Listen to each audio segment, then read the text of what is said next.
Perkenalkan, kami dari kelompok 3.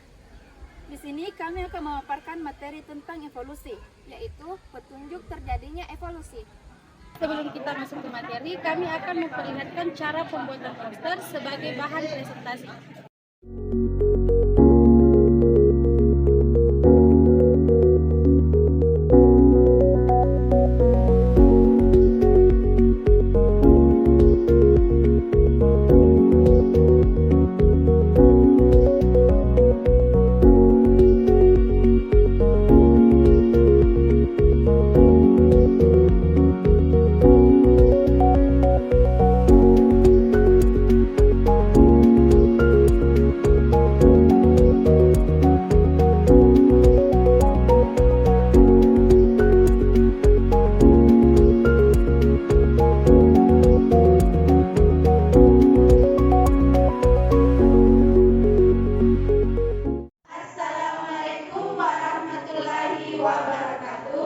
Perkenalkan, kami dari kelompok 3. Baik, kami akan mempresentasikan hasil pembuatan poster yang telah kami buat, dan selanjutnya saya alihkan ke pemateri yang pertama, yaitu Wanda. Baiklah, di sini saya akan membahas tentang materi petunjuk terjadinya evolusi. Nah, bagian pertama, saya akan membahas tentang pengertian evolusi, di mana evolusi adalah proses perubahan warisan genetik dalam populasi sepanjang waktu. Petunjuk terjadinya evolusi melibatkan adanya faktor-faktor seleksi alam, variasi genetik, mutasi, migrasi, dan deret waktu geologis yang panjang.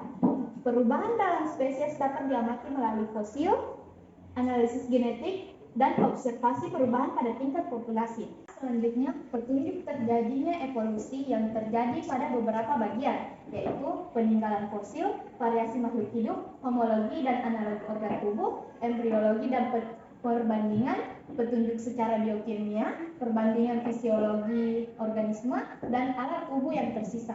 Nah, petunjuk evolusi pada peninggalan fosil, di mana fosil-fosil yang ditemukan dalam lapisan bumi dari lapisan tua sampai muda menunjukkan perubahan secara berangsur-angsur dengan membandingkan fosil-fosil yang ditemukan di berbagai lapisan bumi dan dapat diketahui adanya proses evaluasi. Nah, yang kedua, petunjuk evolusi pada peninggalan fosil pada kuda, yaitu secara perkembangan kuda merupakan contoh yang paling dikenal untuk menerangkan adanya perubahan-perubahan bentuk dari masa ke masa. Yang ketiga, petunjuk fosil pada variasi makhluk hidup, di mana variasi adalah perbedaan yang ditemukan pada individu-individu dalam satu spesies. Jika varian tersebut hidup pada lingkungan yang berbeda, maka akan menghasilkan keturunan yang berbeda pula. Dan adanya variasi makhluk hidup merupakan petunjuk adanya evolusi menuju ke arah terbentuknya spesies baru. Baiklah, selanjutnya saya akan alihkan ke moderator. Baik, sekian pemaparan materi yang pertama. Selanjutnya saya alihkan ke pemaparan materi yang kedua, yaitu Nur Fadila. Nah, di sini saya akan melanjutkan penjelasan yaitu petunjuk terjadinya evolusi. Yang selanjutnya yaitu embriologi perbandingan. Beberapa kelas vertebrata seperti ikan, reptil, burung, dan mamalia, walaupun tubuh individu dewasanya berbeda jenis satu sama lainnya, namun fase awal dari perkembangan embrionya sangat mirip. Makin mirip, makin dekat kekeluargaannya. Baik, yang selanjutnya yaitu homologi dan analogi organ tubuh.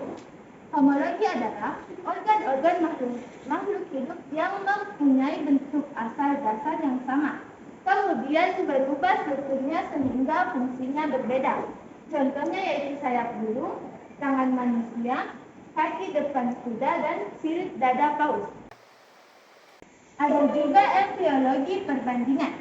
Para ahli berpendapat bahwa ontogeni perkembangan individu adalah ulangan dari revolusi filogeni perkembangan hubungan kekerabatan organisme. Sedangkan filogeni adalah sejarah perkembangan makhluk hidup dari makhluk yang hidup sebelumnya.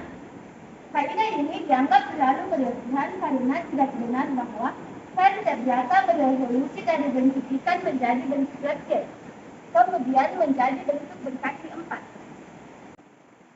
Terakhir yang akan saya jelaskan yaitu petunjuk biokimia. Jauh dekatnya hubungan kekerabatan antara organisme satu dengan lainnya dapat ditunjukkan dengan uji biokimia yang disebut uji Krebs-Simson. Uji precipitin adalah uji adanya reaksi antara antigen antibodi.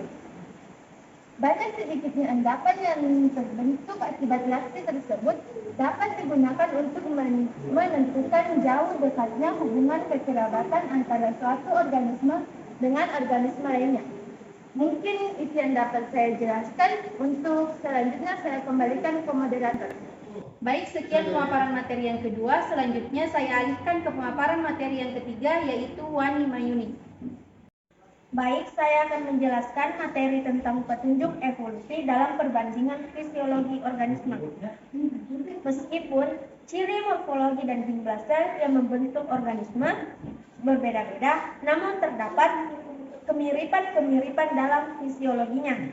Contohnya seperti sistem respirasi, sistem digestif, dan sebagainya. Selanjutnya saya akan alihkan ke moderator. Sekian pemaparan materi yang ketiga. Selanjutnya saya alihkan ke pemaparan materi yang keempat dan kelima, yaitu Saiful dan Unamaya. Petunjuk evolusi dalam alat tubuh yang tersisa.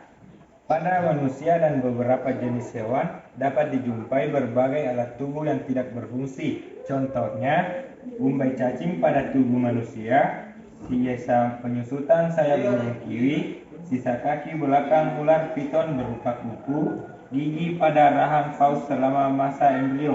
Dan yang terakhir adalah petunjuk evolusi dalam alat tubuh yang tersisa. Pada manusia dan beberapa jenis hewan dapat dijumpai berbagai alat tubuh yang tidak berfungsi, yaitu umbai cacing pada tubuh manusia, telinga, tulang belakang, dan gigi taring.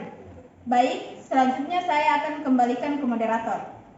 Baik, sekian pemaparan materi dari kami, yaitu petunjuk terjadinya evolusi, dan kesimpulannya saya alihkan ke Rizkina.